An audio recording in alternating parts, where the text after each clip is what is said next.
अब AK मिश्रा जी बोलिए। रहा था जो एग्जिट पोल आ रहे हैं वो सब सही है, अपने अपने कैलकुलेशंस है।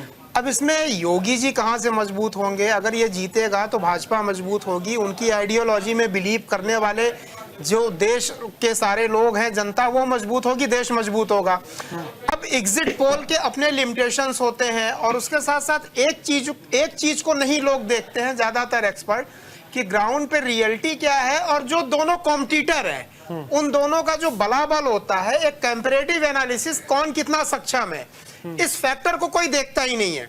समाजवादी पार्टी और बीजेपी का कहीं कोई मुकाबला है? नहीं है। कुछ फैक्टर्स ऐसे हैं, अगर वो चल गए तो डेफिनेटली समाजवादी पार्टी या कांग्रेस वगैरह को फायदा हो सकता है, लेकिन वो फैक्टर दिख नहीं रहा है। तो ठीक है, सीटें कम ज्यादा हो सकती हैं, लेकिन विजय मतलब ग्रैंड विक्ट्री जो होगी वो बीजेपी की होगी। केवल एग्जिट पोल की बात मैं यहाँ यूपी के उपचुनाव की बात नहीं कर रहा हूँ, महाराष्ट्र और झारखंड की भी कर रहा हूँ। तो हमें देखना ये चाहिए कि एक जैसे दो देशों की सेना की तुलना करते हैं तो फायर पावर, उनकी ताकत क्या है, एक कंपैरेटिव एनालिसिस करते हैं। तो इस फैक्टर को भी देखना चाहिए कि दोनों पक्ष विपक्ष की फायर पावर क्या है, ताकत क्या है। तो सिंपैथी वोट कन्वर्ट हो पाएगा या फिर मुद्दे हावी रहेंगे? मैं सबसे पहले प्रोफेसर भुवन भास्कर जी के विचारों का, भावनाओं का सम्मान करता हूं। इन्होंने बोला सरकार रिपीट होने जा रही है। सरकार रिपीट नहीं होने जा रही है, सरकार डिफीट होने जा रही है, सरकार डिफ्लीट होने जा रही है। मेरे तरफ से पक्ष विपक्ष और निर्दलीय सभी लोगों को शुभकामनाएं हैं, लेकिन ग्राउंड पे जो मुझे दिखता है उसके बेसिस पे बोलना, सत्यम वद बोलना, वो जो मुझे लगता है अभी तक वो मेरा कार्य है। अब सरकार रिपीट क्यों नहीं होगी मैं उसको बताता हूँ। आप ग्राउंड पे जो कैंपेन हुआ, इनके दिग्गज, इनके महारथी कहीं दिखे? दोनों पार्टियों के, इंडी अलायंस और एनडीए के कैंपेन की ताकत को देखिए, जनता का झुकाव देखिए और मुद्दे देखिए। सबसे बड़ा मुद्दा जो वहां पे बन के निकला वो रोहिंग्याओं की घुसपैठ और धर्मांतरण बन के निकला।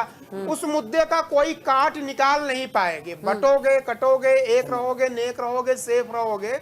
इसका जवाब देने की कोशिश की राहुल गांधी ने, अखिलेश भैया ने और उद्धव ठाकरे जी ने, लेकिन कोई एक लॉजिकल जवाब निकल नहीं पाया। और सबसे बड़े महारथी जो भारत की यात्रा करते हैं, पूरा राहुल गांधी तो नदारद रहे, न महाराष्ट्र में दिखे।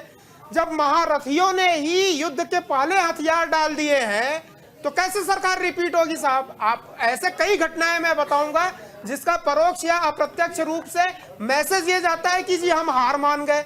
आप महाराष्ट्र में देखिए, शरद पवार बोल रहे हैं मेरा अंतिम चुनाव है, ठाकरे साहब बोल रहे हैं मैं संन्यास ले लूंगा, घिघियाने लगे।